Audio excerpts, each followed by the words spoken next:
अस्सलाम वालेकुम, आप देख रहे हैं उर्दू पॉइंट। मेरा नाम दानिश हुसैन। पाकिस्तान को 11 अरब डॉलर मिलने वाले हैं। पाकिस्तानी मईशत में जब ये 11 अरब डॉलर आएंगे तो इससे पाकिस्तान को कितना फर्क पड़ेगा भी या नहीं, और इसके लिए कितना वक्त दरकार होगा, इन सारी बातों पर आज हम रोशनी डालेंगे। लेकिन उससे पहले यह जानना बड़ा जरूरी है कि पाकिस्तान में मौजूदा हालात क्या है, वर्ल्ड बैंक इस पर क्या कहता है। तो पाकिस्तान में 70 की दहाई के बाद इस वक्त महंगाई तारीख की बुलंद तरीन सतह पर है। ये हम नहीं कह रहे, बल्कि वर्ल्ड बैंक के फिगर्स कह रहे हैं। और पाकिस्तान में इस वक्त शरह नमू जो है वो 2% है। और वर्ल्ड बैंक जो तवक्को कर रहा था कि ये शरह नमू 4% होना थी अगर माशी हालात बेहतर रहते, अगर सैलाब ना आता। इस वक्त जो महंगाई का फिगर दिसंबर 2022 तक आया है वो आया है 24.5%। मुल्क में महंगाई बढ़ी है।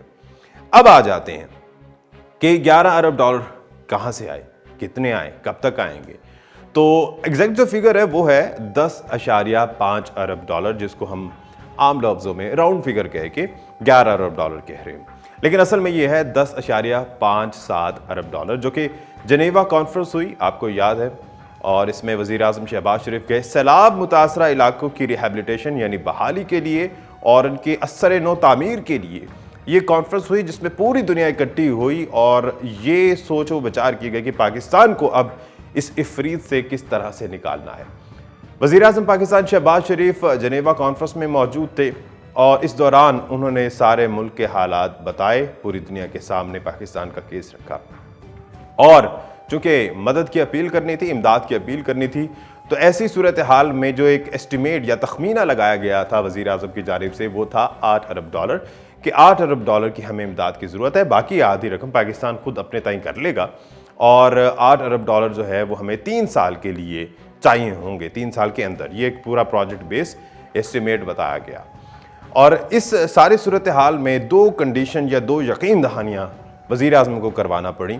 नंबर 1 ट्रांसपेरेंसी और नंबर 2 थर्ड पार्टी ऑडिट। इन 2 यकीन दहानियों पर जितने भी दुनिया के लोग हैं उन्होंने बात सुनी। Secretary general UN Antonio Guterres ने ख़ास तौर पर पूरी दुनिया से अपील की, जो वहाँ पर जेनेवा कॉन्फ्रेंस में मौजूद थी, कि इस वक्त पाकिस्तान के जो हालात हैं इसमें पूरी दुनिया को चाहिए कि वो इकट्ठे हो और पाकिस्तान की मदद करे। तो ऐसे में ये सब इकट्ठे हुए और सबसे दिलचस्प बात ये है कि जो हमें इमदाद मिली या पाकिस्तान को वज़ीर आज़म शहबाज शरीफ ने जब बात की तो इमदाद के ऐलान किए गए, तो वो 2.5 अरब डॉलर जो है वो ज़्यादा थे। 8 अरब डॉलर की तवक्को थी या एस्टिमेट था, और 2.5 अरब डॉलर ज़्यादा की जो है वो यकीन दहानी कराई गई कि आपको मिलेंगे। तो एक अचीवमेंट भी हम कह सकते हैं कि हमें उससे ज़्यादा इमदाद मिली। पाकिस्तान ने केस अपने अच्छे अंदाज में लड़ा। अब आ जाते हैं कि किसने कितने पैसे दिए या कितने पैसे देगा। ये मैं बड़ा क्लियर कर दूं, ये मैं आगे डिटेल में बताऊंगा कि पैसे फौरी नहीं मिलते, इसमें कुछ वक्त लगता है प्रोसेस में। ये मैं बाद में बताऊंगा, लेकिन इससे पहले ये बता देते हैं कि किसने कितने पैसे दिए। तो इस्लामिक डेवलपमेंट बैंक जो है वो पाकिस्तान को देगा 4.2 अरब डॉलर फॉर 3 ईयर्स। 3 साल के अंदर ये 4.2 अरब डॉलर मिलेंगे। वर्ल्ड बैंक हमें 2 अरब डॉलर देगा। सऊदी अरब पाकिस्तान को 1 अरब डॉलर की इमदाद देगा, जिसके अलावा यूनाइटेड नेशन जो है वो 500 मिलियन डॉलर की इमदाद देगा। यूएसएड 100 मिलियन डॉलर्स, चीन हमें 100 मिलियन डॉलर इमदाद देगा। फ्रांस के सदर ने भी वहाँ पर यकीन दहानी कराई कि पाकिस्तान को इमदाद मिलेगी सैलाब मुतासरा इलाकों की रिहेबिलिटेशन के लिए, और उन्होंने 345 मिलियन डॉलर इमदाद का ऐलान किया।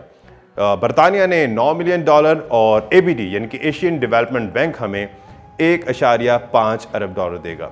इसके अलावा जर्मनी, जापान और बाकी ममालिक जो हैं वो भी पाकिस्तान को इमदाद देंगे, और ये कुल मिला के बनते हैं 10.57 अरब डॉलर, जिसकी पाकिस्तान इमदाद मिलेगी।